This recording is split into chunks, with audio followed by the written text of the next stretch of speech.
Throughout recorded history, mankind has dreamt of building the perfect society, an empire that might somehow satisfy the needs of every man. An ancient legend casts the shadows of one such society that is said to have existed long ago. 2,500 years ago, the Greek philosopher Plato set down a dialogue called the Critias. He recounted the story of an ancient Greek poet and statesman named Solon. Solon had journeyed to Egypt in search of wisdom to help the government of his beloved Greece. The Greeks had been beset with factions and troubles, so Solon took counsel from the priests of the city of Sais. An old priest told him, "O Solon, Solon, you Greeks are never anything but children. There is no old opinion handed down among you, nor any science that is white with age." The old priest then proceeded to tell him the story of the lost city of Atlantis. In the centuries that would follow, scholars and researchers have debated whether Plato's Atlantis was intended to be an account of real history or simply an allegorical myth.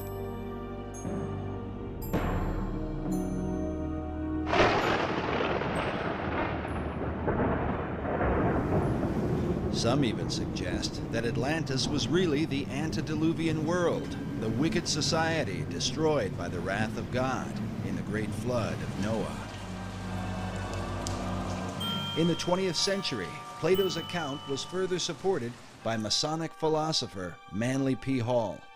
Hall claimed that Atlantis had once been a vast and mighty empire that extended to the whole world, a philosophic commonwealth of nations that one day was destined to be rebuilt. But who would rebuild it? And exactly who was Manly P. Hall? Manly P. Hall was probably the most highly esteemed occultist and Freemason of the 20th century. He understood the secrets of the ages long before he ever joined the Mason. Was really the foremost authority on the occultist side of Freemasonry, the deep, dark side of Freemasonry, the one that most Masons never ascend to. I can't really think of anybody close to him. Manly P. Hall was one of the leading people within this whole other world that we talk about. Hall authored over 200 books and is said to have given some 8,000 lectures on ancient philosophy. He is perhaps most remembered for his contribution to the mysterious Brotherhood of Masonry. Upon his death in 1990, the Scottish Rite Journal, a Masonic publication, noted that he was often called, quote, Masonry's greatest philosopher. Among his teachings was that contained in Masonry and all the secret orders was the ancient wisdom of lost Atlantis. Hall wrote that for more than 3,000 years, secret societies had been laboring to create a background of knowledge necessary to the establishment of an enlightened democracy among the nations of the world. According to Hall, these societies could be traced back to ancient Egypt and had for centuries known of a secret place hidden from the eyes of common men, a place that would one day be revealed. In the 17th century, as settlers were colonizing the New World, Sir Francis Bacon, the leader of secret societies in England, set down his classic work, The New Atlantis. While archaeologists and treasure hunters have searched the globe looking for the lost continent, 400 years ago, Bacon, like many of his contemporaries, believed that Atlantis was America itself. Well, Bacon, to me, was really fundamental in the American colonizational scheme and its connection to the new Atlantis concept. He was trying to lay a foundation for what could be accomplished in the New World. While the Atlantis of Plato was a mighty empire known for the philosophy of its kings, Bacon would write of a nation governed by scientific achievement, filled with marvels and wonders never before seen. Bacon was talking about this new nation, talking about submarines, talking about unimaginable weapons of war, talking about flying machines and tall buildings. How did he come into possession of this knowledge? Did Francis Bacon outline the course of the New World before its time? And if so, by what power was he inspired to do so? While there are no states or cities that bear his name, his mysterious influence has compelled some to call him the real and true founder of America.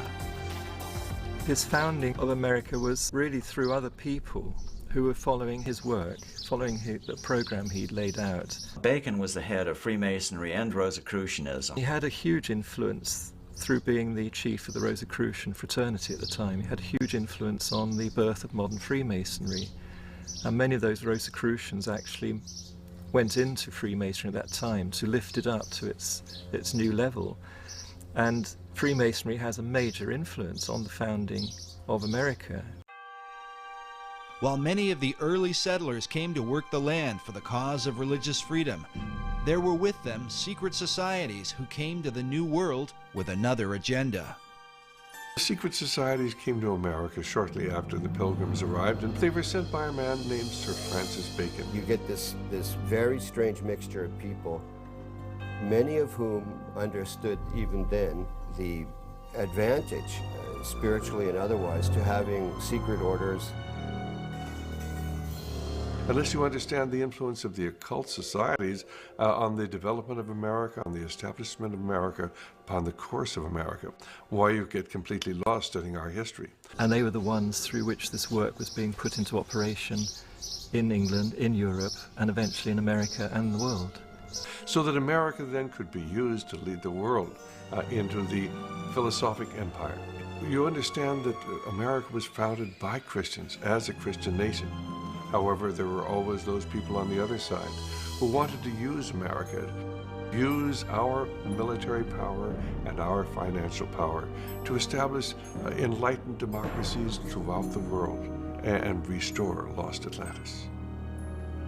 Yeah, maybe Bacon had it right. Maybe Atlantis is not something yet to occur, but maybe it's occurring right now in America. In his lifetime, Sir Francis Bacon referred to himself as the herald of a new age. He promoted a new universal order for the whole world. Can this be what early American founders referred to with the words Novus Ordo Seclorum, the new order of the ages? And does this vision affect America today? When our founders declared a new order of the ages, they were acting on an ancient hope that is meant to be fulfilled.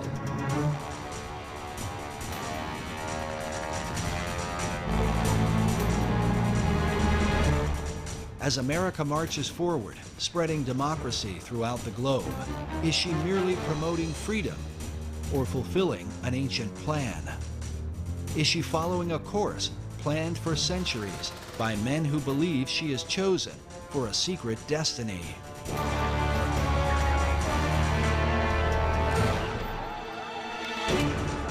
To understand the present and possibly the future, we look into the past as we unfold the secret mysteries of America's beginnings. Can America be the new Atlantis?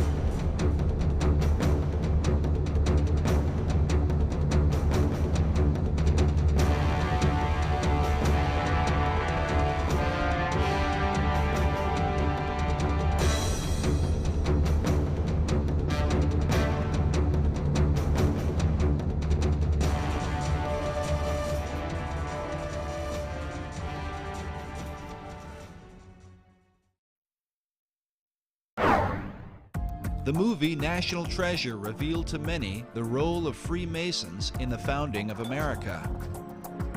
Often seen as a shadowy organization with hidden agendas, Masonry was portrayed in a positive light. Was this coincidence, or could there have been something behind it? I think there's probably a little something behind it.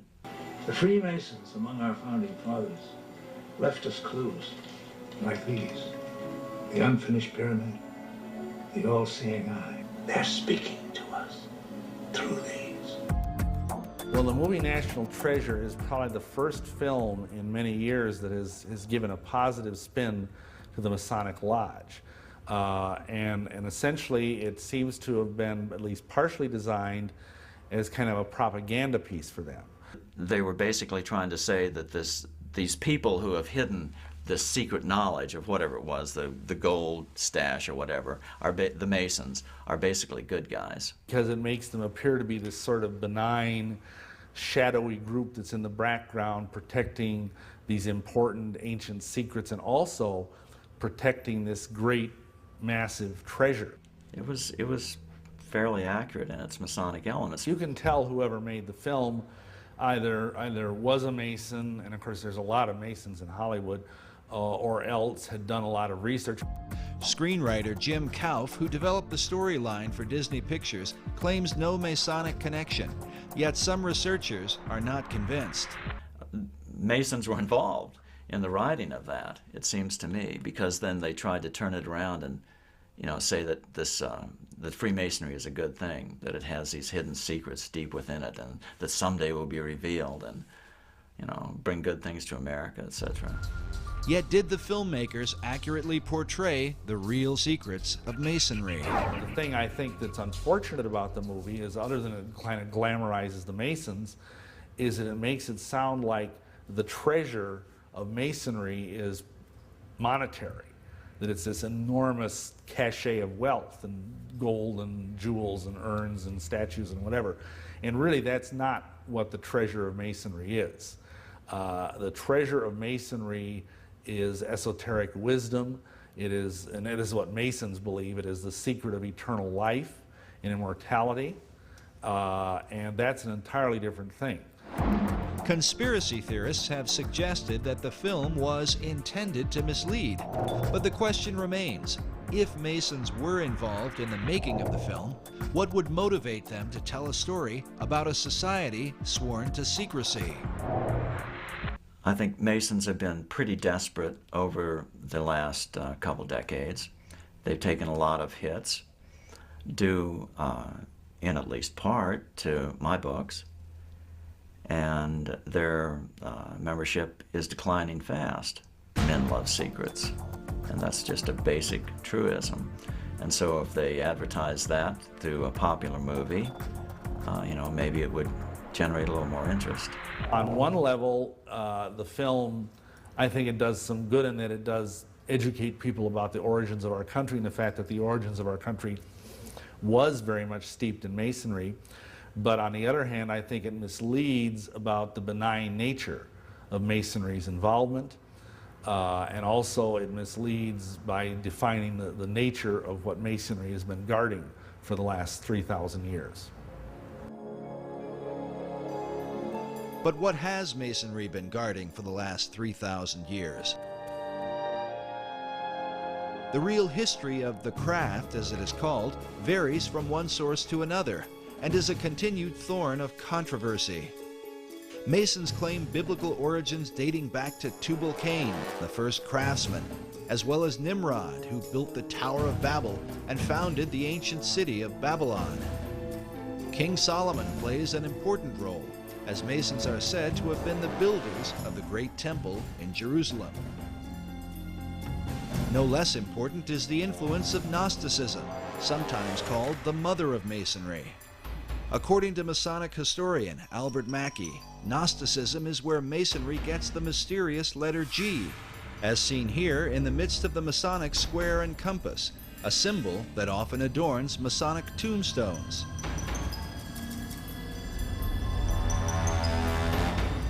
Known for rejecting the biblical Gospels, the Gnostics claim to be the real Christians, an issue the apostles spoke vehemently against in the New Testament. The Gnostic Gospels have been promoted by writers like Elaine Pagels and celebrities such as Jane Fonda. It was the Gnostic teachings that formed the heart of Dan Brown's blockbuster book, The Da Vinci Code. The Gnostics were known to express a humanistic view of Christ, a view they are said to have exploited for the purpose of justifying their debauchery of women. Hence the tales of Jesus and his alleged relationship with Mary Magdalene, a view often attributed to the Gnostics and repeated in Brown's controversial book.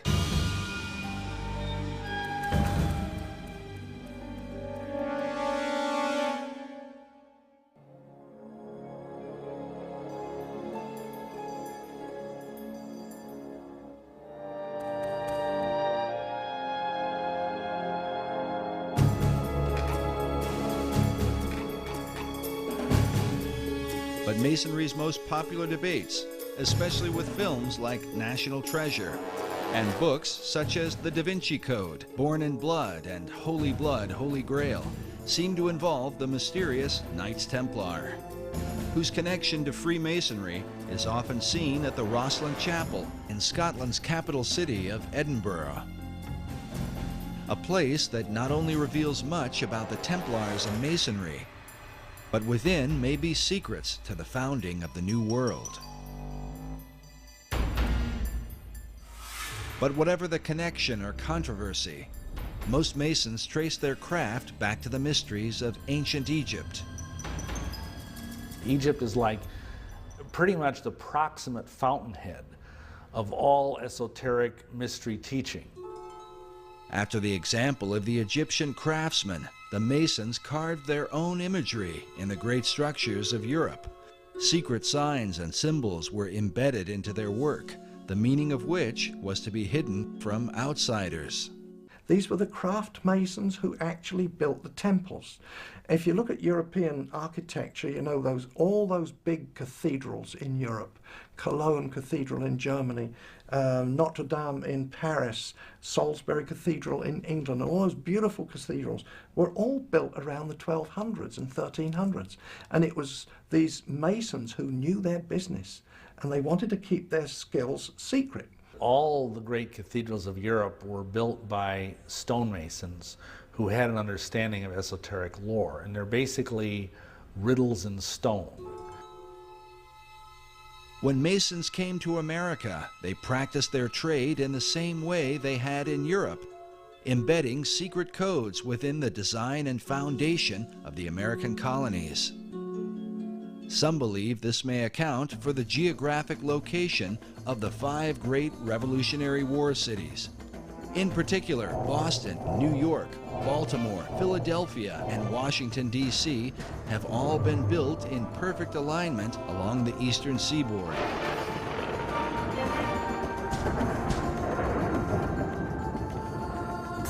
Researcher Jim Allison believes this alignment may be a part of something greater.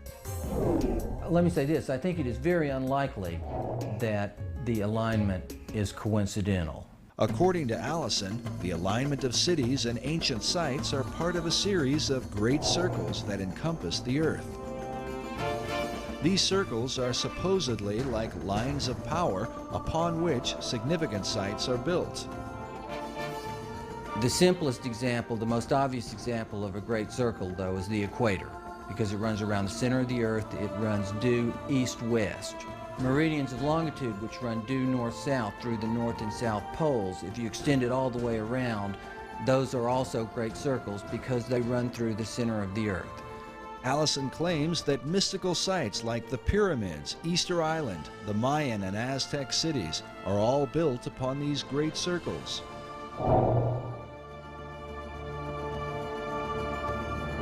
In addition, one of these great circles contains the 5 cities that date back to the era of the American Revolutionary War. Washington, D.C., Philadelphia, Baltimore, New York City, and Boston are in fact aligned. They're fairly close together. The distance from Washington, D.C. to Boston is 400 miles.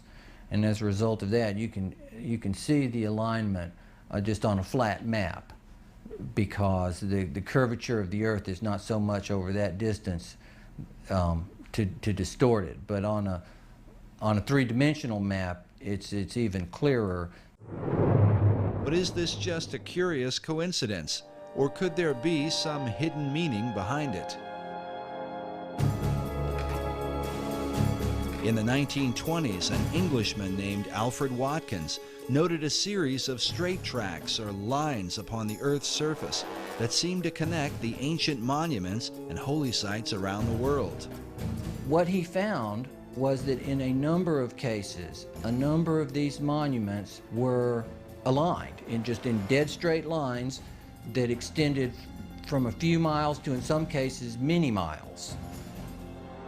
He coined the term ley lines to describe and to explain these alignments. Watkins believed that there are some type of grid lines that run through the earth, of lines of energy or magnetism or electromagnetism or some other kind of attraction over the earth. And that's what he described as ley lines. Watkins believed that the builders of these sites were aware of these lines that ran through the earth and that they intentionally built these monuments on these lines.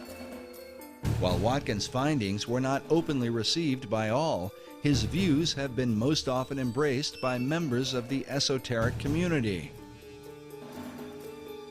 In the occult, there's this concept of ley lines, L-E-Y, which are lines of force that some people say are like the acupuncture points of the earth. And you always want to build things on a ley line. All of the great cathedrals of Europe are built upon these ley lines, which are like currents of power. These currents of power are thought to have magical significance. Some believe they act as portals for spirits to travel to and from the ancient monuments that fall within these alignments. But the question remains, were such power lines important to the builders of early American cities? Were they aligned with a secret purpose in mind? It's very important where the pyramid of Khufu is built, the Great Pyramid. And it's very important where Stonehenge is built. There are several great circles that ancient monuments are aligned with. And in some cases, ancient and modern development is aligned with. Extending the alignment from Boston to the northeast towards Europe, the alignment crosses over the Atlantic and crosses into England and crosses over Stonehenge, which of course is one of the more significant monuments, certainly in England and arguably anywhere. Can it be coincidental that the early colonists built these 5 cities in perfect alignment with each other and in perfect alignment with Stonehenge? Allison admits that many of the ancient monuments are aligned on ley lines or great circles within a fraction of 1 degree, a distance that sometimes equals 15 or 20 miles. But in the link between the Old World and the New, there is a 0 deviation between the 5 American cities and England's mysterious Stonehenge. According to Allison, they are perfectly aligned.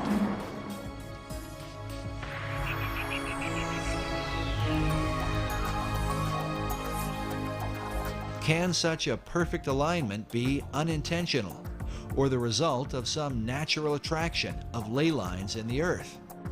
There's some dispute about that amongst people who studied these ley lines as to whether the builders were aware of an attraction and they built it for that reason, or whether there was possibly an attraction that they were unaware of, but nonetheless caused them to build these sites in alignment. But the simple fact is they are aligned. But the evidence continues. America's capital city, Washington, D.C., is said to be positioned on the 77th meridian west, considered a sacred location referred to as God's longitude. In his book, Marking Time, author Duncan Steele argues that the early expedition of Sir Walter Raleigh, known for the lost colony at Roanoke, was not quite the failure it seemed to be.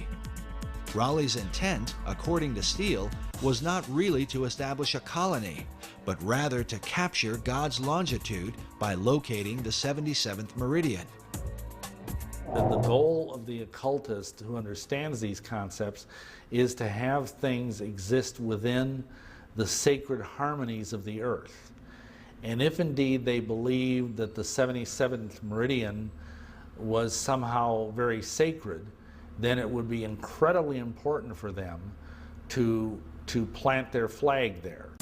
In Washington, D.C. is even found Meridian Hill, said to mark the precise location of the sacred longitude. Raleigh himself was a member of Bacon's secret society in England. Was he sent on a mystical journey so that America might be designed according to esoteric principles from the beginning? and how many others came ashore as a result of the Baconian influence. The Rosicrucians came ashore very early on in the founding of the New World. The Masons were also there from the beginning, and I think from very early on, this if you will, cartel, this occult cartel of various groups, basically had it as their goal to establish a society on this continent that was wholly given over to esoteric goals.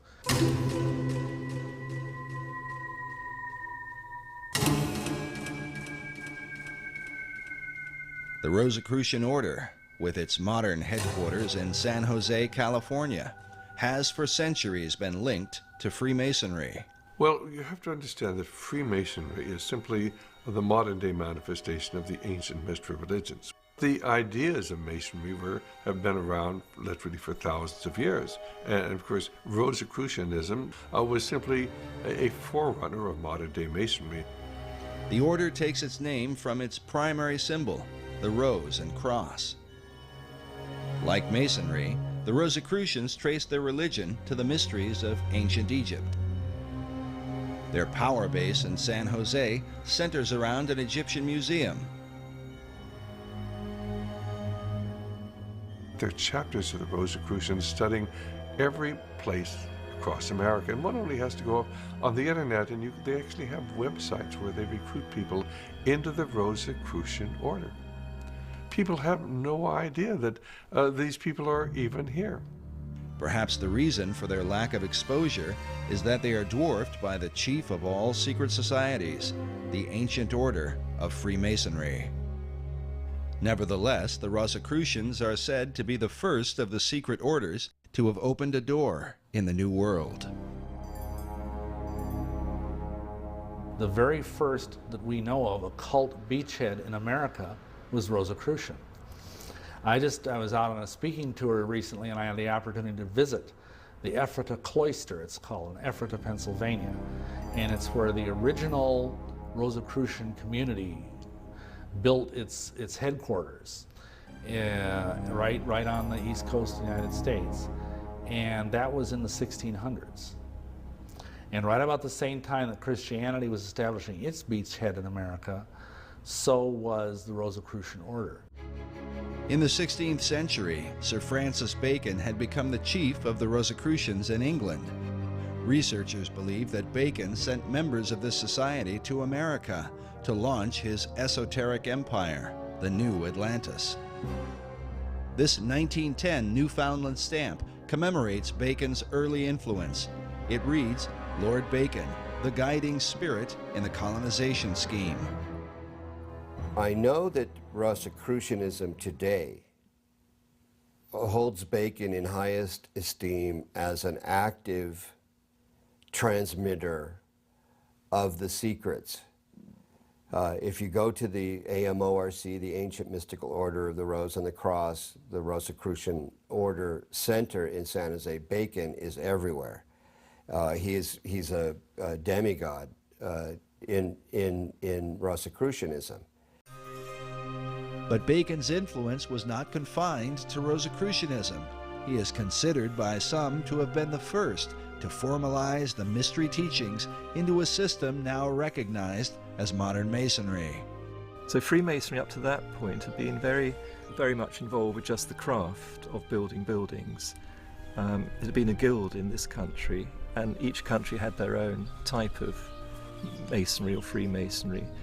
There was no sense of it being a worldwide fraternity where religious belief or race did not matter. Before that had been very racial and very religious, but Bacon turned it into a truly international society. This international society would also come to the New World. And while Bacon's Rosicrucians would maintain a position of careful anonymity, the Order of Masonry would stretch its hands in America to the very heights of power.